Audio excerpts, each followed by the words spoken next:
Hey there, in this video we're continuing the Glitchless speedrun for Minish Cap through the second dungeon, Cave of Flames. We are going to pick up where we left off in the previous video. Here, let's carry on. So, we got to this section here.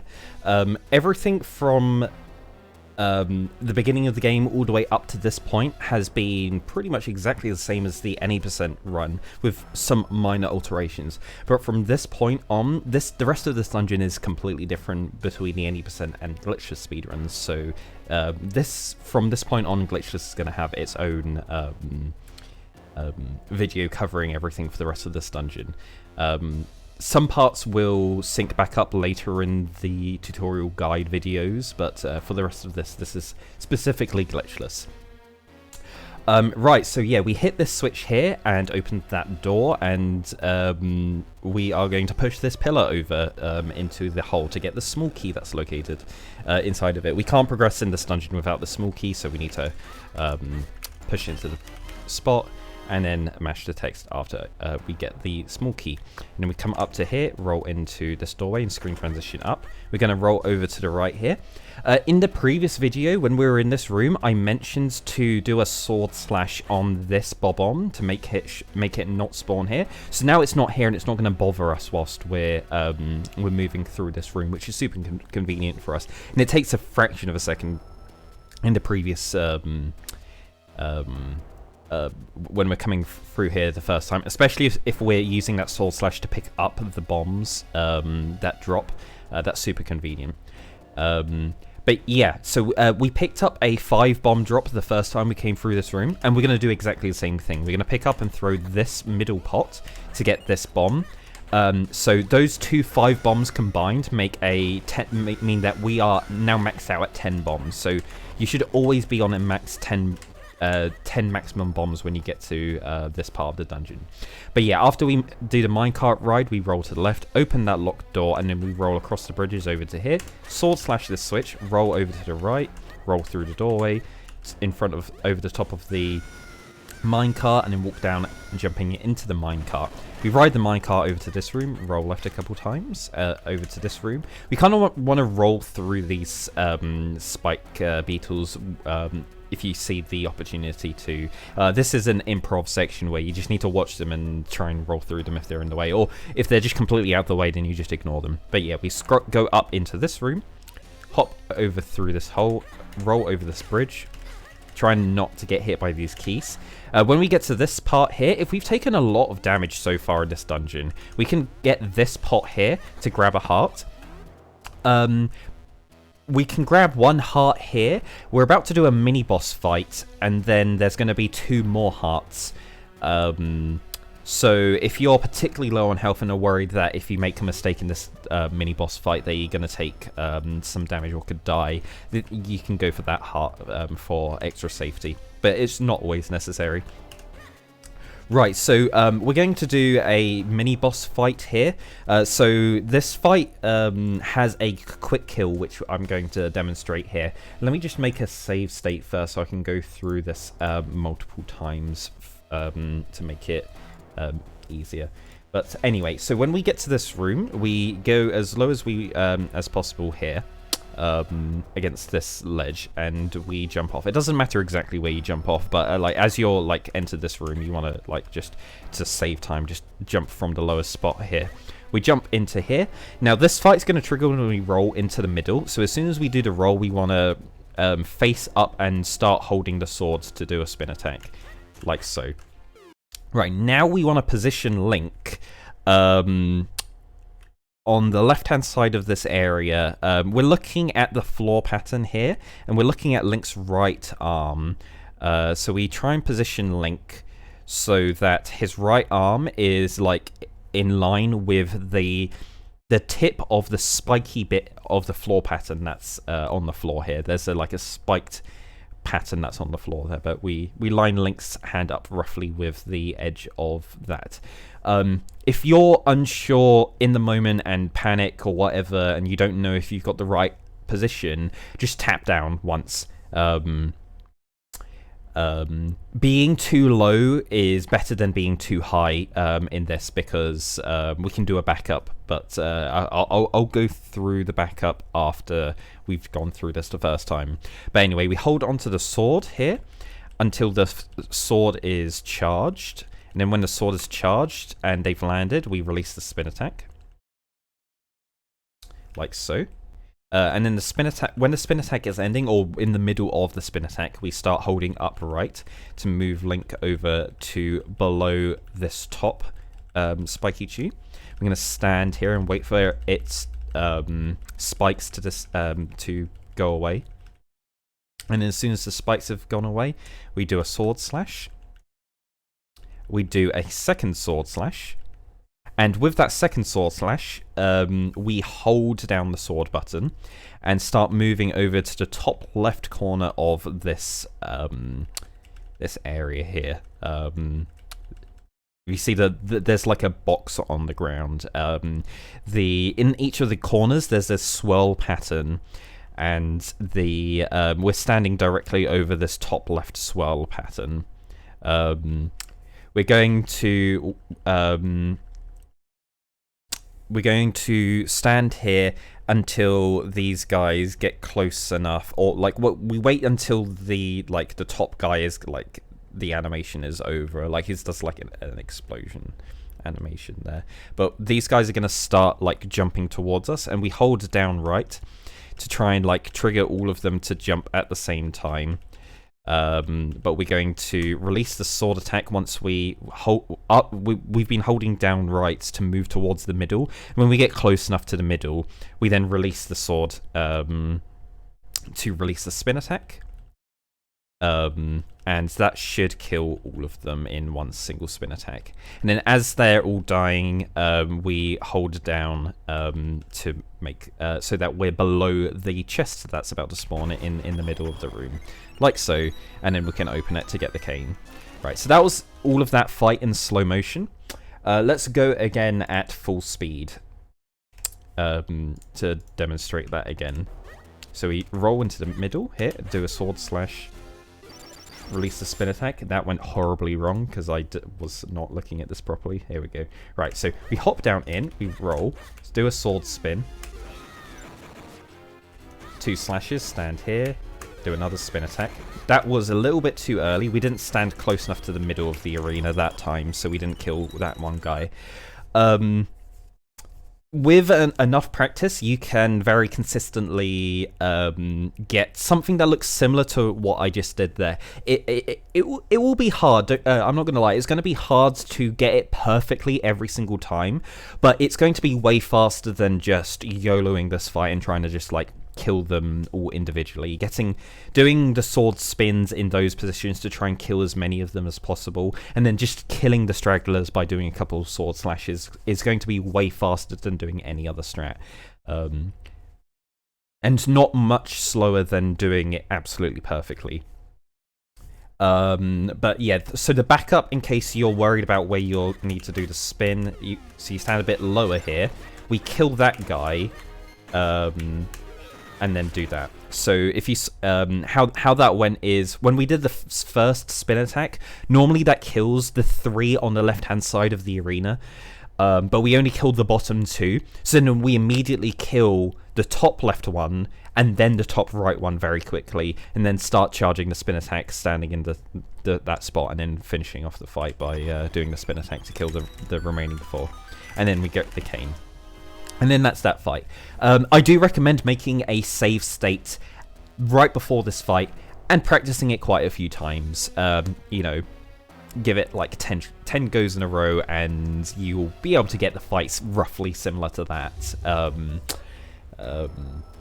This ends up being, like, especially as you're learning the run, this can be one of the things that you decide to practice as warm-up just before doing a run. You'll be like, oh, I'll quickly load the save state, just do that once, maybe practice some of the other stuff later on in a run before then actually doing one of your run attempts as just like a little warm-up. This is a good spot to do something like that.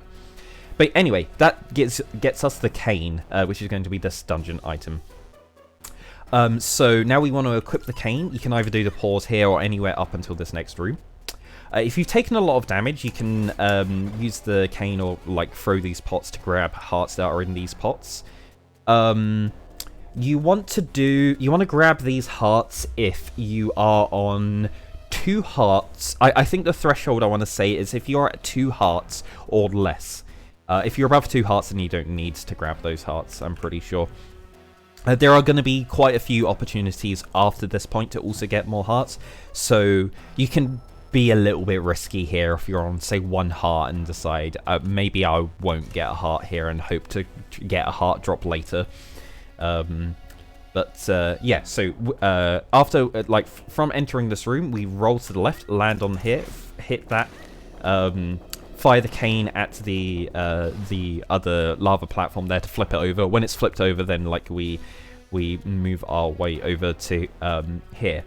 Now, we want to go out the bottom side of this room, and we need to be aware that there is an Eslo trigger here. So we walk to the left and hit this Eslo trigger, and then we fire the cane into this hole.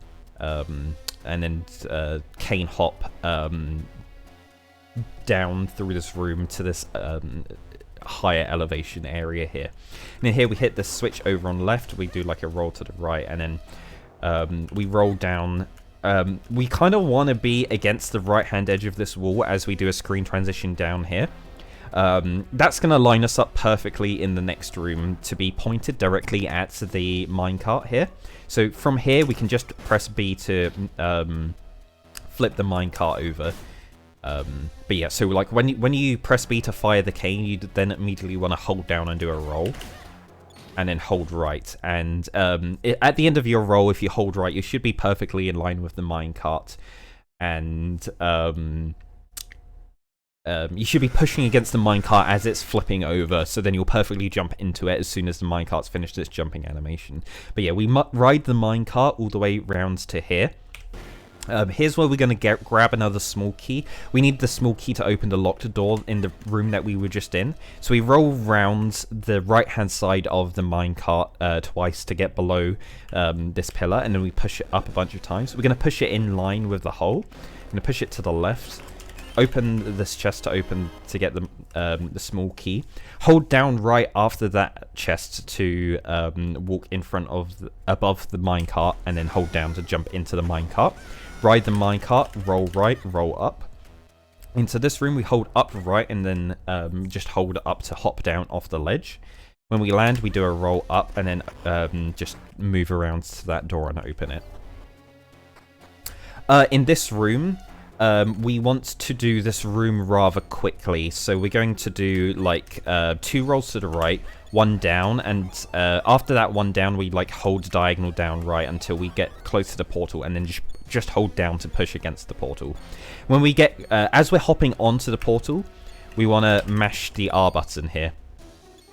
Now, important thing to note is when we get, when we shrink from this portal, as Minish, the instant that we press R again, it's going to make us grow is if we're too close to this portal. So we want to make sure that we go far enough away from the portal before we press R to be able to do a roll.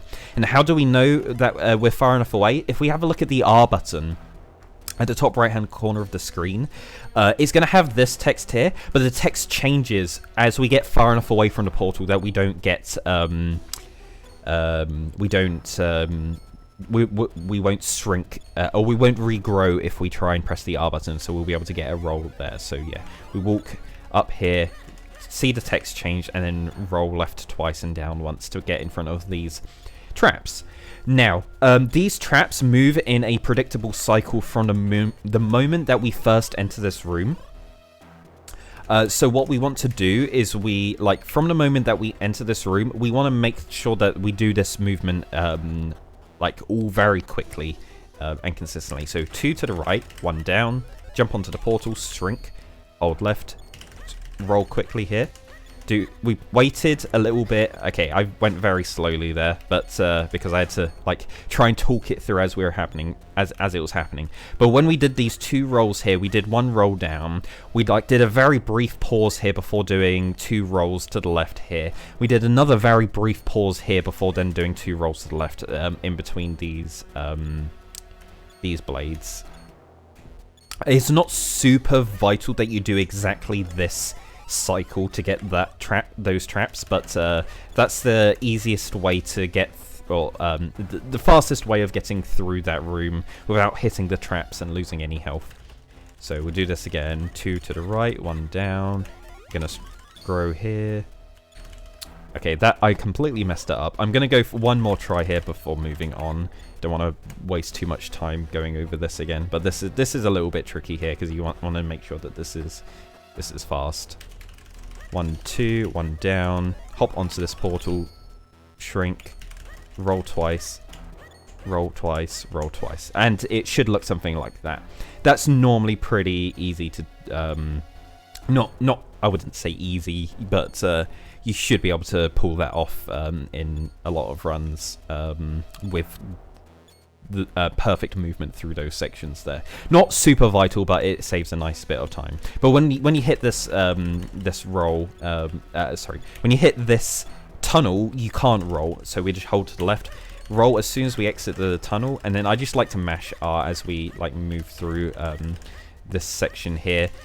It's not super vital that you're like moving perfectly optimally as Minish. I'm not going to go over what exactly the like optimal movement through there is, but yeah, you just do a bunch of rolls through that section here.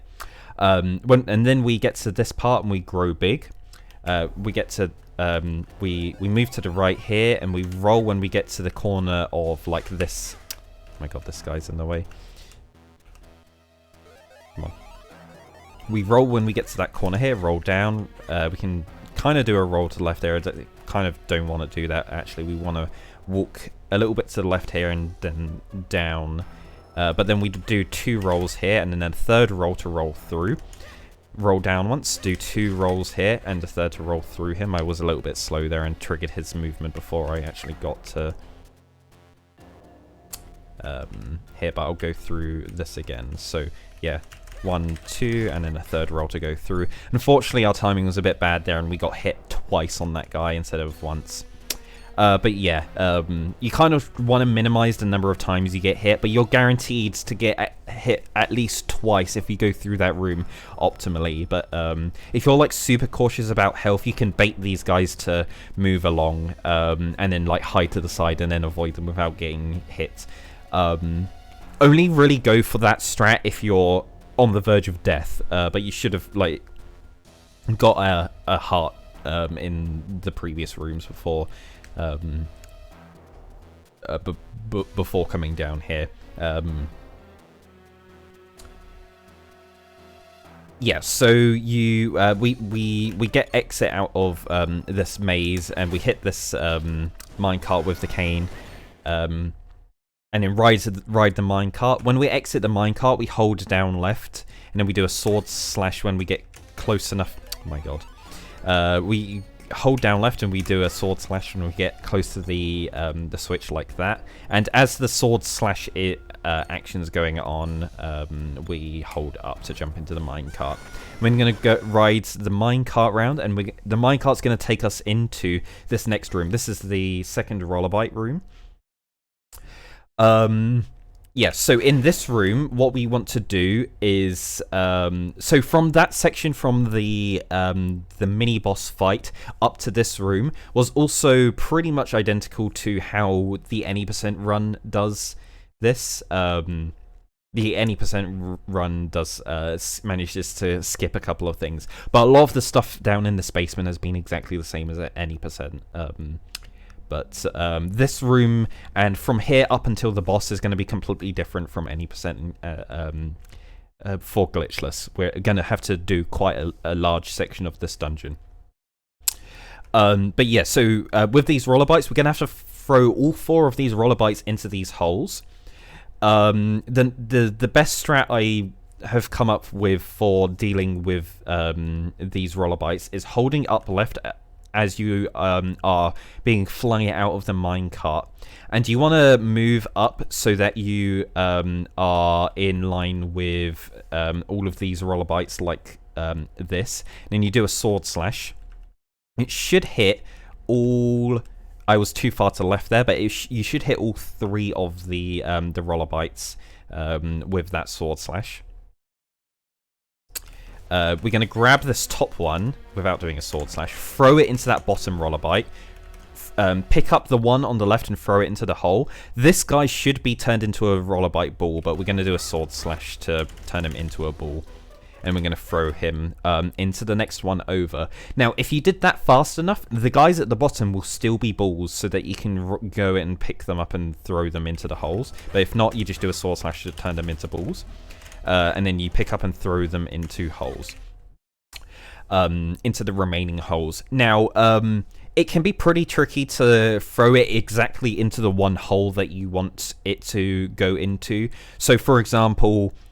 if they're like the last one I left was in the very far left hole, but so I had to go to the very left hand side, as far to the left as I could, and to throw it so that it would land in this hole.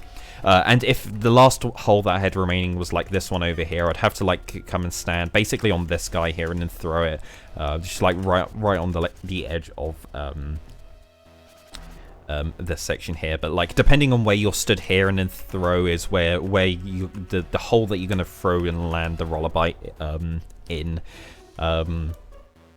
If you miss where the Rollobite is in, it's better to land it short, because then you can just sword slash to knock the Rollobite a little bit and it will knock it into the hole. If you throw the Rollobite too far, so say this is the hole that is remaining that you throw the Rollobite at, but the Rollobite goes too far and it lands here, that's pretty bad, because you're gonna have to hit this Rollobite into the hole. You try and jump into the hole and then jump out of the hole, and you're gonna get like hit by this Rollobite, and it's gonna push you about and knock you about all over the place as you're gonna try and get past it and like try and sword slash it to get it into the hole. So just be aware that like you kind of want to if you can't throw it exactly into the hole, you want to be like just throw it a little bit shorter by being further to the left than you think you might have to be, so then you can just sword slash it and knock it into the hole, be a little bit safer. But yeah, anyway, after we do that, we've knocked all of the Rollobites into these holes. We've got access to this pillar now. Now, when we grab this pillar, we have to pull the pillar. Now, pulling objects is way slower than pushing objects. If you notice, as I pull this thing, look how long it takes in between each of the animations. I pull, wait, and if you look from my inputs, I'm just holding it the entire time. Whereas if you're pushing it, you see this is going to be way faster. So it's push, push, push, and there's a very short gap in between each of the pushes. So you can see that pushing is way faster than pulling.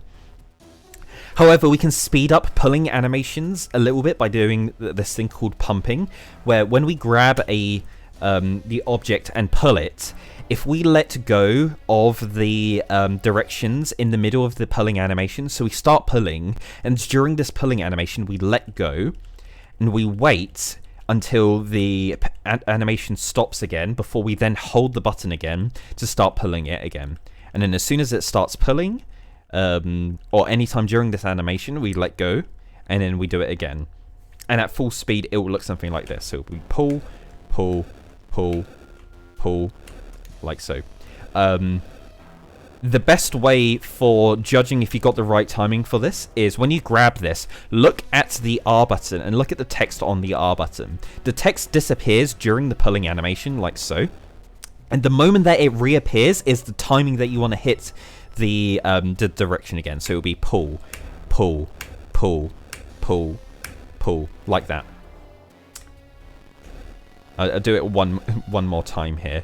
Now, I know I'm going over this like in quite a lot of detail, but it turns out that this is actually the only spot in this whole run that this is going to be useful. So you're literally just going to only use this here, but it's still nice to save like a second or something on here. So pull, pull, pull, pull, pull, and you can just get into a nice rhythm with when you pull it. But anyway, we pull it.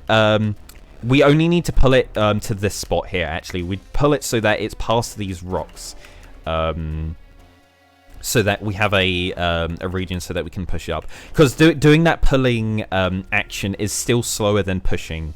So when we get to this spot here, we're going to go below it and we're going to push it up. we're going to push it into this hole. So we push it up so it's in line with the hole, and then push it over to the left. And as soon as it starts going in, we do the final animation so that it's going to land on the hole. During that, we mash the sword button so that as soon as it falls into the hole, we do a sword slash immediately and hit the switch to make the pillars disappear. As soon as the pillars disappear, we do a roll down and do a roll left in line with this staircase. We roll up 3 times, hit the screen transition, and we walk up a little bit and then go to the right. Hop down off this hole, off the ledge into the hole. When we get to here, we do 2 rolls to the right, 1 up and 1 to the right. Now, the keys are going to be in the way here, so they could just like get in the way and block you like that. You may want to like try and spot what they're doing and try and dodge them. Now, RNG determines how the keys are going to move around in this room. And if you're really lucky, the first time we come through this room, we ride the minecart through. And the minecart can kill these keys. So I think one of these keys got killed previously as we came in through here. But sometimes all of them can be killed, and that's super convenient. So you can come here and there can be no keys. Or your minecart ride was unlucky and you didn't hit any of the keys, and all 3 of them are there just blocking your way, and that's super annoying. But anyway, we get to this room. This next room, we're going to want to do this with quite precise timing to, well, not precise timing, but like we have to do a lot of waiting around because there's the next room is the lava room with the lava platforms moving around, and we want to aim to hit specific cycles. The cycles only work if we ride lava platforms as soon as possible. If we miss any lava platforms, the cycles that we are used to and how we're going to practice won't be the same. The platforms are going to move at different rates to each other and will desync from each other, and we'll get different patterns to how we're used to. But anyway, we come into this room. We're going to sword slash these flames to hope to get an RNG heart drop. We got super unlucky there and there was no heart drop. You can normally expect to get 1 heart drop there, but it's not super dire if you don't get a single heart drop from there. It's just a little bit unlucky. You kind of want to get a heart drop from there, but it's understandable if you don't get one. However, there is 1 more heart drop that we can guarantee get in this section, in this room. So don't be too worried about taking if you're on low health at this point. So yeah, we're gonna fire the cane at this lava platform to flip it over, and we're gonna stand on here. And as we're gonna wait on this platform, we stand on this platform as soon as it's moving down to be in line with this the right platform is going to be moving down, and as it's moving down, before it stops on this left platform, we come and stand on this left platform. We wait for this right platform to start moving, just start moving down again before we then come and stand on it. Then we're going to face down and fire the cane at this one, at this lava platform. The top lava platform that we're currently riding is going to move down and stop here for quite a little bit, and we can delay a little bit before moving down, like so. We want to do that so that this this stationary platform doesn't disintegrate whilst we're trying to get onto this next one. If we try and go as quickly as possible, you can be just nice and Kind of the point I'm trying to make with this is don't be super hasty and try and optimize the exact moment that you get onto these lava platforms. You can just be incredibly lenient and not slow, but just take your time. Give it a half second before you go onto it. Don't try and optimize exactly the frame that you're moving over these platforms. It's really lenient with the timings of this anyway. So, but yeah, we go onto the stationary platform and we want to fire the cane to hit this this platform that's coming in from the side.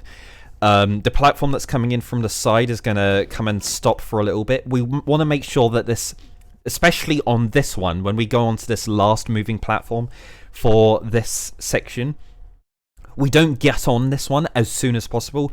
We delay it a little bit, and I've delayed it kind of long enough here, but we want it to, like, because if you notice here, it's starting to wobble. If you get on it as soon as possible, it can wobble and then disintegrate before you even have a chance to get off of this guy. So yeah, make sure you don't rush it as soon as possible. But anyway, when we get here, as soon as you get off of this lava platform, you want to go quickly here. You want to roll to the top of this section. We're going to use the cane a bunch of times to hit the pots that are on the right hand side of this this area. We're going to fire 4 cane shots here. 1, 2, 3, 4. So I aligned myself perfectly there so that all of my cane shots could be fired in a row to hit all 4 of the pots. You won't always exactly nail the spot that I landed, that I managed to align Link on. If you fire 2 cane shots and notice that your cane shots hit the top 2 pots, then you can go a little bit lower and then fire another 2 shots to hit the 2 bottom ones, and vice versa as well. But you want to fire 4 cane shots there to hit these pots over. If you delay at all with the firing of the cane at these pots, don't fire all 4 in a row unless you know that you're going fast. If you feel like, oh, I missed my roll or something, or like fell into the lava accidentally by rolling, you want to abandon hitting these pots. You want to prioritize hitting the moving platform. This moving platform is going to move over, and we want to hit it before it's moved all the way over to the left. So we fire the cane here. Ideally, we hit the we fire the cane at the platform before it's moved, and as it's moving over to the left, it will then stop for a while before then moving over to the right. Ideally we want to hit it with the cane just before it's stopped moving, or you can be a little bit later and hit it at the moment that it stopped moving, but you want it to flip over and be standable. You can stand on it before it's moved out of the way, so that you can quickly get onto it as it's moving over to the right. But yeah, we're going to do a very short ride here. We want to try and stand as far over to the right as possible without falling off of it, because if we fall off of it here, we're going to land back over on the left hand side and we have to wait an extra cycle, and it's going to screw up the rest of this room. So ideally we don't want to do that, but we want to stand generally on the right hand side of this platform. We're going to wait for it to move over to the right, right enough so that Link is mostly above the platform that's below us, so then we can then move, hold down to walk onto this platform. So we're gonna walk down low enough so that hopefully the pot that we flipped over with the heart is going to have dropped the heart that's here, but we then roll through this heart here like so, and then at the end of this roll we're going to be holding up, and then we're going to fire the cane at this this platform as it's moving down like so. And ideally we've flipped to this platform, but we've hit the platform before it's before it stops at the bottom of its movement pattern, so that we can get on it. And then yeah, so it's going to flip over and then and stop, so that we can get on it. So yeah, we're gonna get on it here. Now this section is also quite precise, so we stand on this first platform. We do a cane shot to flip this platform over. And what we're aiming to do here is we want to position Link as high up on these platforms as possible. Now, the visual of these lava platforms is quite deceptive of what the actual hitbox of where we can stand on it is. You can actually stand rather high. Look, Link's nearly not standing on this at all, and it's actually rather safe. The hitbox for where you can stand on these platforms extends way higher than you think. So we can stand way higher than we think, and this also affects the bottom of these platforms. It's the bottom of these platforms stops way sooner than you think. So if you're going down, like if you're trying to stand at the bottom of these platforms, if you stand, you might think, oh, I can stand a little bit lower. You'll end up falling into the lava. But here we can stand quite high and we'll actually not fall into the lava. But the aim is that we're waiting for this platform that's... these platforms are like exchanging position. They're like sliding past each other. As soon as this platform like gets in line with us, we want to walk to the right. And then we're going to hold right the whole way across this platform. And if we time this right, we will manage to have walked across 2 platforms in one cycle here, and we've landed on this platform over here. And that's the tricky part of this section here, is getting a double pass, or like double transfer of these platforms in one crossover cycle.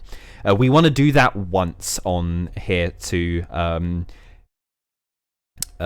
you don't have to do that double movement on this first one. You can delay it to do it later. You can do it on this second one instead. But this is gonna basically line up the cycles so that when we get onto this onto the very last platform, the platform's going to move directly over to the top, and we're going to continue on to the next part of the dungeon. But yeah, whilst we're staying on this middle part here, we flip this guy over, and then we just do single transfers here, because we're like, if you notice, as Link is moving and standing on the platforms, the platforms are taking Link up before taking him back to the middle, and that's the whole point of doing that double transfer thing, because we want Link to just be moved to the top of this arena area, so that we can when on this last platform here, it's going to take Link up to the top of this room, and then we can screen transition into the next room. But yeah, so that whole section of this room that we just did is probably going to be the trickiest part of this dungeon. And with a little bit of practice, you can get it consistently, and you can lose a ton of time there if you miss any of the lava platforms and accidentally fall into the lava. And it kind of sucks if you do accidentally fall into the lava at all. But I'll go through it again in full speed so that you can see what it looks like. So this is the Cave of Flames lava basement. Yeah, so let's go through this again, and I'm not going to pause at all. I'm going to go through at full speed. So we slash here to try and get hearts. We got a heart drop. So we're going to go through like this, just nice and slowly here, not just taking our time, not rushing at all. 1, 2, 3, 4. Flip this guy over.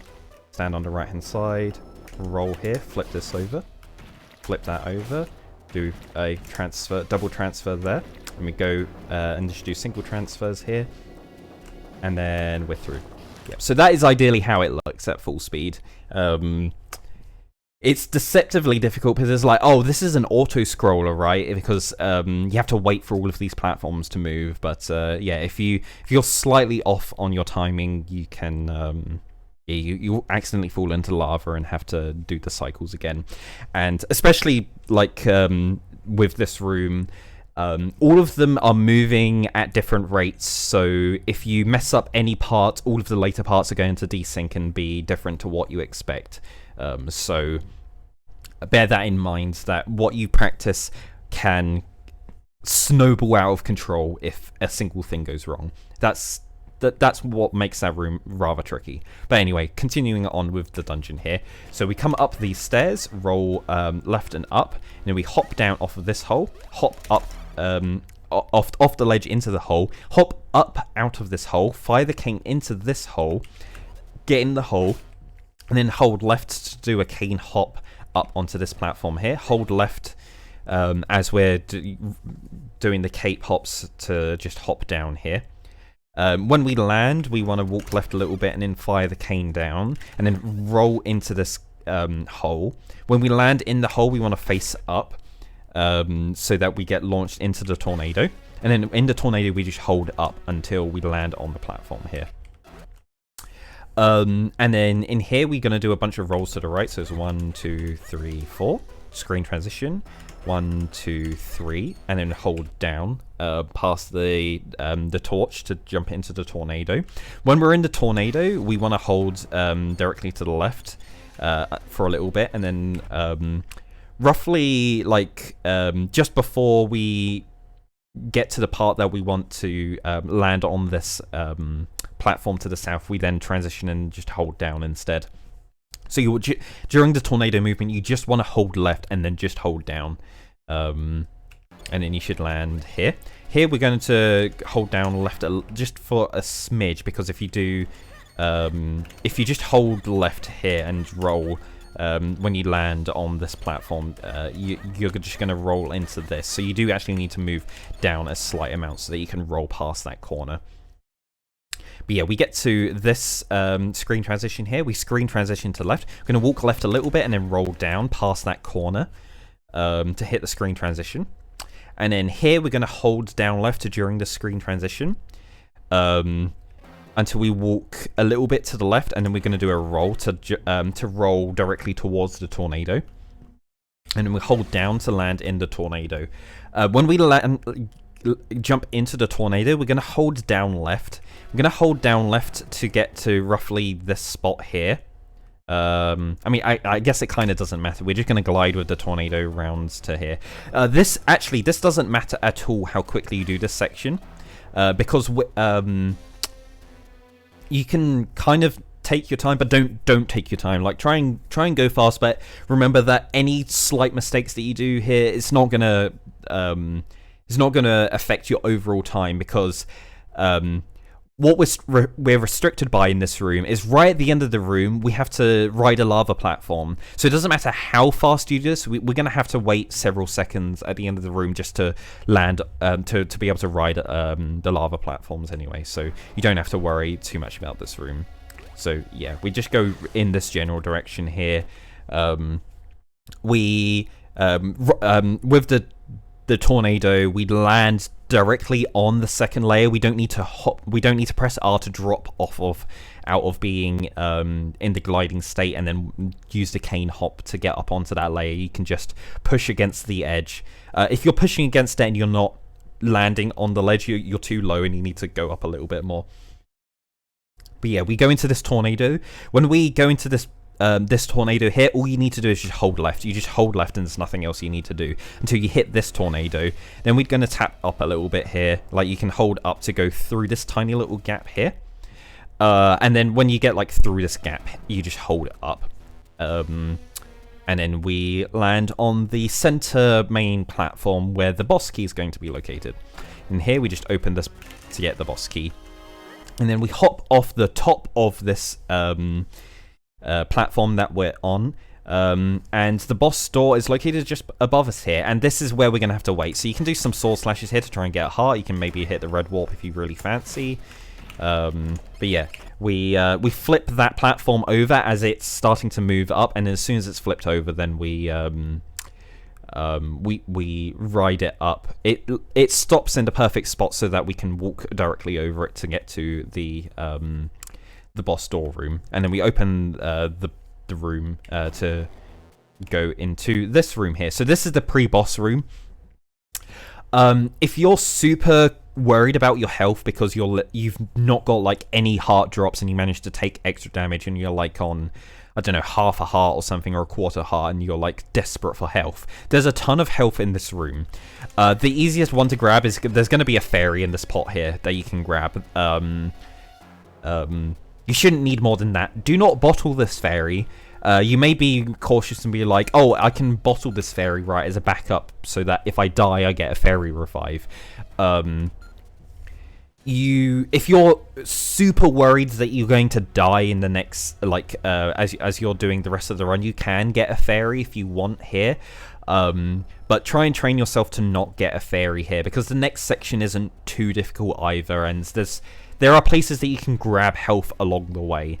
But we in the Glitchless run, we're going to use the bottle for other things with water, so we don't want a fairy in this bottle. Otherwise, we're going to have to dump the fairy out of it and then pick up more water. But there will be a point later on in the run where we will have used the last bit of water with the bottle, and from that point on you can bottle a fairy and then have that as your safety fairy throughout the later dungeons. Especially the last 3 or 4 dungeons are super difficult health wise, and you do want to maintain your health and do the fights well, and if you get unlucky and get hit by a lot of enemies, you can be on low health and at risk of dying, so that's something to worry about. But early on in the run, like here, especially in Cave of Flames, you shouldn't have to worry too much about health. Yeah, so there's a fairy in this pot here. There's a heart in this pot. These 3 pots all have hearts. And then this pot here has another fairy. So this room is just absolutely loaded with health. So you shouldn't ever be super worried about going into Gleerok. But yeah, there are tons of bits of health to get. But yeah, always go for that fairy if you're like super desperate for health in the first place. But otherwise, yeah, when we enter this room, we just roll directly up and enter into the Gleerok fight. So yeah, this is going to be the second boss fight. Gleerok is a very simple boss. There's nothing too complex about it. We hit its back to make it vulnerable, and then we hit its back a bunch of times. Now, this first cane shot that we do can be a little bit tricky to do fast. You can decide to roll around to the side of it and do a cane shot, which is just the slightest bit slow. The fastest way to hit its back from this spot is to do a cane shot from roughly the position that we're in at the moment. We're going to fire it from the bottom of the area. We're going to fire it upwards to try and hit its back. It's going to be really precise to hit its back, because if we miss slightly too far to the middle of Gleerok, we hit its neck and it doesn't hit its back and make it vulnerable. Like, we just missed the shot that way. Or if we are too far out to the sides, then we just miss the cane shot completely. We don't hit it at all. Anyway, I've got a nice visual cue for this so that you know that your cane shots should always land. During this animation, you want to hold upright. And as the like he does its animation, Link starts walking upright. And you want to hold upright until Link gets to this spot here. We're looking visually at the edge of the lava, and the pattern. There's like some spiky patterns that the lava makes with the floor, the edge of the lava and the floor. But specifically, this spike here that is directly above Link's head. We are positioning ourselves here, like so, only like that. Yeah. So ideally, roughly in this spot here. So we stand here, and then we're gonna stand here, and we're gonna watch Gleerok's back. And when Gleerok's back turns, stops being red, then we can fire the cane shot, like so, and we hit his back. And then when its head drops down, we roll onto its back. Here you can just, like, when you get onto its back, you can mash the sword. We want to hit it 8 times. So you can just, I like to count out loud 8 hits, or just count in my head as I'm doing this. But you make sure you want to get 8 hits in. When you do the 8th hit, the boss will no longer be vulnerable. You won't be able to get a 9th hit in, for example. But if you do less than 8 hits, that's bad, and you're not going to progress the cycle to the next phase of the fight. So yeah, you can choose to just mash your sword here. So I'm just going to mash the sword here. I just haven't been counting here, but I've got a lot of time there. But you notice there, I was mashing with the sword until my sword mashing wasn't dealing damage to it anymore, and then I rolled off of its back. You want to get off of Gleerok before its neck starts retracting, so you don't fall into the lava and take damage. But yeah, after we've dealt damage to it, it retracts its head and goes into the lava. You notice the ground started shaking there as that was going on. You want to pay attention to how long that shake goes on. That was a really short shake, and that means that the fight went. That we did hit it 8 times. If after its neck retracts and it goes into lava, the room shakes for a really short amount of time, and then the lava starts growing. That's good signs. That tells you that the fight has progressed to the next cycle. If instead the room remains shaking for a really long time, the lava doesn't grow, and then a Gleerok immediately comes back out of the lava, that's bad. That means that you didn't hit its back enough times. So you're having to repeat the cycle. It's not a full repeat of the cycle, but you need to do additional hits so that your total hits on it for that cycle will be 8 in total. So if you hit it 7 times and missed the last hit, you'll get the long shake. It'll come back out very quickly. You then need to hit its back, get onto its back. You'll do 1 slash, and then it will then start shaking, and then like not be vulnerable anymore. So like you'll get 1 hit and be like, oh, okay, right. I had to get an extra cycle in because of that. But anyway, so yeah, we got a good cycle here. So the lava's going to extend. We want to stand in the outside ring, kind of dodge the rocks. If you spot that the shadow is directly over Link, you kind of want to dodge them. But yeah, Gleerok's going to shoot fire over to one of the sides of the arena. When it shoots fire, it kind of, depending on where we're stood in the arena, Gleerok's going to fire in that vague direction. But you can't exactly manipulate Gleerok to fire lava in exactly the same spot that you want, in the exact spot that you want it to. There's a little bit of RNG involved with how like wide the spread that he fires, and like he'll like pick a direction, and then like he'll go in like one arc, or he'll arc like clockwise or counterclockwise as he shoots the fire. But yeah, as he's shooting the fire, we want to roll round to the backside of him. He was really unfortunate there. Immediately after he was shooting the fire, normally there's a little bit of RNG involved with what his behavior is. There he very rapidly spun quickly and faced directly towards us. Sometimes he very slowly moves around and we have enough time to fire the cane at his back, but there he was unlucky and like aimed very quickly over towards us and blocked us. We want to fire the cane from the side, or ideally from the side or the back of Gleerok. So yeah, as soon as we fire the cane to hit his back, we then want to roll around to his front, so that when his neck drops down, we can roll over his back. Now I'm going to show a not exactly a faster way of dealing damage to his back, but just a sanity safe way of being able to deal damage to him without killing your joints by mashing. We don't want to get arthritis in our 40s as speedrunners, so whenever you get an easier way of doing something, just take the easier way instead of having to like kill your joints by like over mashing. But yeah, so here what we're going to do is with Gleerok doesn't have health, it just has a hit counter. It just counts the number of hits that you deal with it, so it doesn't matter what damage you deal to it, it will just count it as a hit. So a spin attack, a sword slash, or stabbing it with the point of your sword as you're charging up a spin attack will all count as one hit. So we can repeatedly do stabs on it to hit it. And as you notice, when we hit its back, like the frame that we hit it and deal damage to it, Gleerok starts flashing red. Whilst Gleerok is flashing red, he's got this invulnerability. He's got these invulnerability frames or iframes where he can't be dealt. You can't do any damage to him during that. But so we want to hit Gleerok as soon as those invulnerability frames end, and we do the next hit immediately.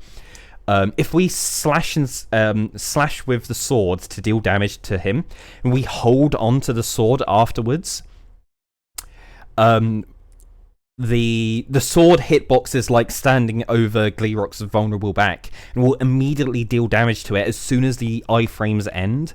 So we're literally doing like frame perfect damage on it for free by just holding the button down. So there's a nice way to like maybe save some frames and also not kill your joints by not having to overmash. So yeah, this is what it's gonna look like. So we're gonna slash stab,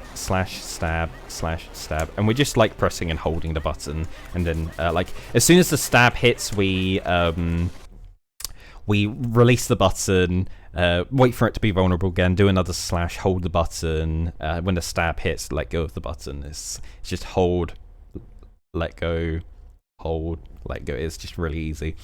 But anyway, yeah, after this is the second cycle. After the second cycle, we want to roll over to the side that Gleerok fired the fire, and we slash it to try and uncover any hearts that might have dropped. We got unlucky there and no hearts dropped. It's really common that you get at least one heart drop from that. Sometimes you don't get any. But quite commonly you can even get two. But yeah, we're going to do the same thing here. He's going to rotate all the way around. That's really unlucky here. We're going to try and roll through this lava here. But we're going to get onto its back. That was really, really unlucky there. Yeah. So this is a demonstration here of what goes wrong in Gleerok. Is that he's just really unlucky there. Like, we went to the bottom of the arena and he just ignored us and shot fire off to the top of the arena. It's hard to explain why Gleerok does the things it does, but sometimes it does stuff like this, and you'd lose a ton of time outside of your control, really. But yeah, all of the fire was in the way. The fastest way of getting through the fire, instead of slashing it as we go through, you can just roll through the fire. And Link's invulnerable as he does a roll, so you don't take damage, but you probably will take a little bit of damage as you go through the fire. But yeah, as we didn't exactly line up our roll over Gleerok, so that when we landed from rolling across its neck, we landed in the lava. And landing in the lava when you roll across its neck is the worst thing that can happen, because it means that you've lost the cycle. Yeah, so we hit his back a couple of times, but nowhere near enough times. So in this cycle, this very last cycle, we only need to hit it 5 times. So over the 3 cycles, you need to hit it 8 times, another 8 times, and then only 5 times. So actually, the last cycle is the most lenient, and still, if you fall into lava, you're not going to get that cycle. But anyway, this is a demonstration of what it looks like when you get a bad cycle. So he goes down into the lava. The room's shaking. The room shakes for a long time. The lava doesn't grow, and he immediately jumps back out of the hole. So that's what it looks like when you get a bad cycle and it didn't progress the cycle. But yeah, I think we got like 2 hits in or something. Oh my god, thank you, Gleerok. Okay, so one of the things there with when you get set on fire, there's 2 ways. There's 2 approaches you can do to getting set on fire. Because he very quickly like aimed directly towards me and shot me with fire. Because it was so early in this cycle, I've got loads of time, so I could have just jumped into the lava. If you just run directly into the lava, you drown in the lava and respawn. You're no longer on fire, and that can be a fast way of putting out the fire, but you also take damage by doing so. You may not want to do that if you got hit by fire right at the last moment. That, like, if you fired a cane shot at Gleerok's back, so that like the cane shot's in the way, or it's just about to hit his back, and you just got hit by fire. If you then fall into the lava, you'll be falling and drowning in the lava as Gleerok's like being hit by his own rock, and has been made vulnerable. He's dropped his neck down. And all that time you've been drowning in the lava, and you've lost that precious time to get onto his back and hit him as quickly as possible. So that can be bad. So the other strategy for putting out the fire as quickly as possible is doing what I just did there, which is mashing the direction buttons. Every time you press a direction button, it slightly reduces the time on the timer on being set on fire. So if you mash as quickly as possible, like as fast as if you were doing text mashing, you can put out the fire very quickly. But anyway, we're gonna watch Gleerok as he rotates all the way around. And then, yeah. We were very fortunate there that he was... he pointed directly towards us as we did the cane shot, so that it was very easy for us to get onto his back and then finish him off. But yeah, we did the remaining hits so that the total was 5 at the end there, and that ends the fight. We get a white flash, and that's the fight over. Something you don't have too much control over and barely makes a dent in the actual timing is that that white flash changes speed depending on the orientation of Gleerok. If he's facing directly down like we did, like we had here, it was very fast. If Gleerok's facing in any other direction, that white flash on the screen takes a little bit longer, and you lose like 0.3 seconds or something. It's like on the order of frames how much time you actually lose. And that's because the white screen flashes there, like just covering up as the game rotates Gleerok's model whilst during that white screen flash, so that Gleerok's facing down. So the white screen is just there just to obscure that, so you don't get to see Gleerok's model rotating. It's just there to hide that. So yeah, that's just a quirky fact, but it's not something that you have to actively think about. That's just a cool fact. Also, another cool fact is there's Gleeroks on the walls. Make sure to mention that on every run that you do. But that is the fire element collected, and that is the end of the second dungeon. So yeah, we mash through the text when we collect the element, roll up here and hit this heart container to get onto full health. You really do want to grab this heart container. The next section is going to be quite tight on health. And you do want to make sure that you have 5 hearts and are on full health and don't take too much damage from this point on. But yeah, that is it for this dungeon. After getting that heart container, you go into the green warp. And yeah, just as just to point out if you didn't notice before, but yeah, at the top of this arena, there's little diagrams of Gleerok. Yeah, that's just a fun fact there. Anyway, that is it for Cave of Flames. We are greeted with another Eslo text box as we exit this dungeon, and we will pick up in the next video in this series. We will be going from we'll be continuing the next section of this run, where we are going to go up. We're going to get sword upgrades, we're going to get the bomb, sorry, we've already got the bomb bag. We're going to go get the boots, and we're going to make our way to the next dungeon, and we're also going to get the bow as well. But yeah, all of that in the next video. So yeah, thank you for watching, and see you in the next one.